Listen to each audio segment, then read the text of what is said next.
warahmatullahi wabarakatuh. Perkenalkan, nama saya Eti Fatmawati. Saya dari kelas 11 MIPA 3. Di sini saya akan menjelaskan tentang memahami ilmu kalam. Nah, sebelum itu, ayo kita ingat kembali rukun iman. Coba sebutkan. Rukun iman itu ada 6. Yang pertama, iman kepada Allah. Yang kedua, iman kepada malaikat-malaikat Allah. Yang ketiga, iman kepada kitab-kitab Allah. Yang keempat, iman kepada rasul-rasul Allah. Yang kelima, iman kepada hari kiamat. Dan yang terakhir, iman kepada qada dan qadar. Kenapa sih kok kita disuruh mengingat kembali rukun iman? Nah, rukun iman ini mencakup ilmu kalam. Apa sih itu ilmu kalam? Nah, untuk lebih mengetahuinya, ayo kita tonton video selanjutnya. Pada kesempatan kali ini, saya akan menjelaskan materi seputar ilmu kalam. Pembahasan dalam ilmu kalam mencakup apa aja sih ya? Banyak banget. Ada pengertian, sejarah, fungsi, peranan, dan lain-lain. Wah, banyak banget ya. Makanya, siapkan camilan dan minumannya ya, biar nggak bosan mendengarkannya. Let's go! Kita mulai dari tujuan pembahasan ilmu kalam. Agar kalian tahu apa sih urgensinya belajar ilmu kalam? Ini nih tujuannya. Yang pertama, memahami pengertian dan fungsi ilmu kalam. Yang kedua, memahami ruang lingkup ilmu kalam. Yang ketiga, mengerti sejarah munculnya ilmu kalam. Dan yang terakhir, mengetahui hubungan ilmu kalam dengan ilmu yang lainnya. Simak dan perhatikan penjelasannya ya teman-teman, agar kita fokus dengan materi dan mencapai tujuan-tujuan tersebut. Setelah mengetahui tujuan-tujuan pembelajaran, saya akan bocorin nih apa aja sih yang akan kita pelajari. Nah, yang pertama, kita akan pelajari tentang pengertian ilmu kalam, baik secara etimologi maupun terminologi. Yang kedua, kita akan mempelajari dalil-dalil ilmu kalam, baik dalil akliyah maupun dalil nakliyah. Yang ketiga, kita akan pelajari tentang ruang lingkup ilmu kalam.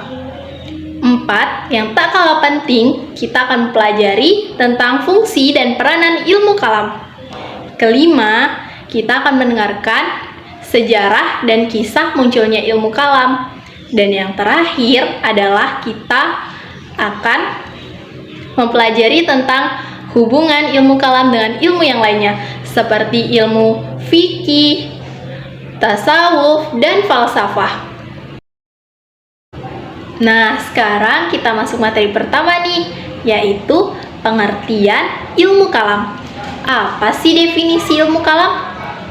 Ilmu kalam secara etimologi adalah ilmu yang membicarakan tentang bagaimana menetapkan kepercayaan keagamaan, yakni agama Islam dengan bukti-bukti yang yakin. Sedangkan secara terminologi, ilmu kalam adalah ilmu yang membahas berbagai masalah ketuhanan dengan menggunakan dasar-dasar nakliyah maupun argumentasi rasional atau akliyah.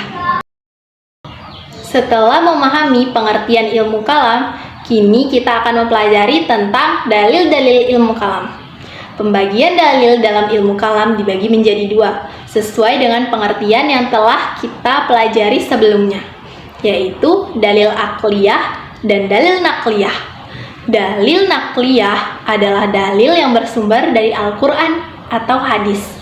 Contoh dalil nakliyah dalam ilmu kalam yaitu Quran surah Al-Ikhlas ayat 1 sampai dengan ayat 4. Keseluruhan surah ini membahas tentang identitas Allah Subhanahu wa taala. Sedangkan dalil akliyah adalah dalil yang bersumber dari rasionalitas atau pemikiran manusia. Contoh dalil akliyah dalam ilmu kalam yaitu adanya ciptaan karena adanya pencipta. Maka tentu semua ini ada yang menciptakan, dialah Allah Subhanahu wa taala. Mudah bukan dalam memahami dalil-dalil ilmu kalam? Untuk lebih jelasnya, kalian bisa buka buku kalian untuk mendapatkan keterangan yang lebih lengkap. Semoga kalian masih tetap semangat ya. Kita memasuki pembahasan yang ketiga, yaitu ruang lingkup ilmu kalam. Dalam pembahasan ruang lingkup ilmu kalam yang pokok dibagi menjadi 3. yaitu yang pertama sesuatu yang berhubungan dengan ketuhanan atau sering disebut dengan mabda. Kemudian yang kedua sesuatu yang berkaitan dengan utusan Allah atau sering disebut dengan istilah wasilah. Yang ketiga sesuatu yang berkaitan dengan hari yang akan datang atau sering disebut dengan ma'ad. Bagian-bagian kalam dalam ilmu kalam dibagi dalam beberapa aspek, di antaranya aspek keesaan zat, keesaan sifat, keesaan perbuatan, dan keesaan dalam beribadah kepadanya.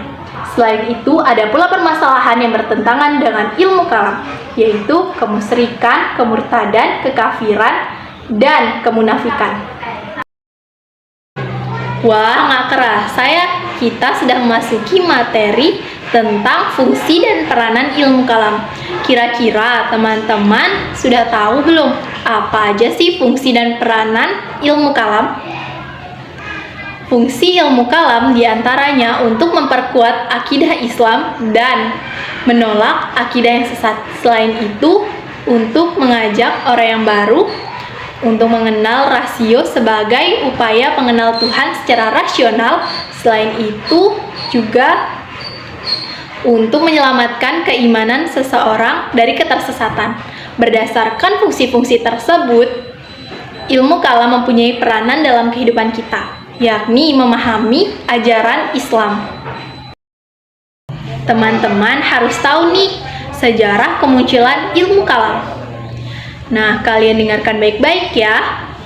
Kisah ilmu kalam bermula dari sikap Ali bin Abi Thalib radhiyallahu an yang hendak mengadakan arbitrase, menyebabkan para pengikutnya menjadi dua golongan, yakni golongan menerima dan golongan yang menolak arbitrase.